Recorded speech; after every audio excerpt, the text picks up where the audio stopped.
Dat is hem. Dat is hem. Geweldig. Ja, daar hoor ik. Heel mooi. Sint-Andreas uit Melick ging er gisteravond met de winst vandoor. Na een bloedstollende finale in Heidse.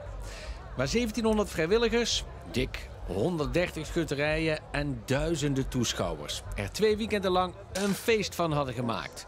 Maar er kan er maar eentje winnen.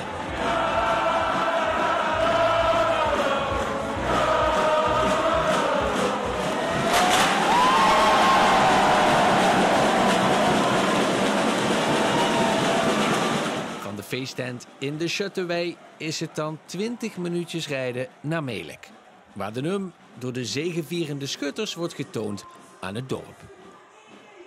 Ja, daar steeds ze dan, hè? Ja, geweldig, geweldig. Prachtig. Zo zus wat helemaal goed is.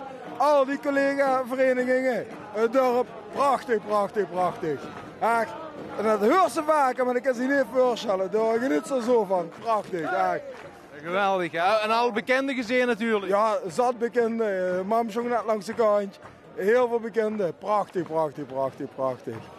Dat is onbeschrijfelijk, onbeschrijfelijk. Ja, dit is ongelooflijk. Dit is toch, ja, dit is abnormaal. Dit is zo mooi. Ja, dit is gewoon, als je ziet hoeveel honderden mensen hier nu in één keer op de been zijn. Terwijl het eigenlijk nog maar een paar uur geleden is dat ze ja, het OLS wonnen. Ja, dat is gewoon ongekend. Dan zie je gewoon hoe de saamhorigheid in zo'n samenleving is, in zo'n dorp.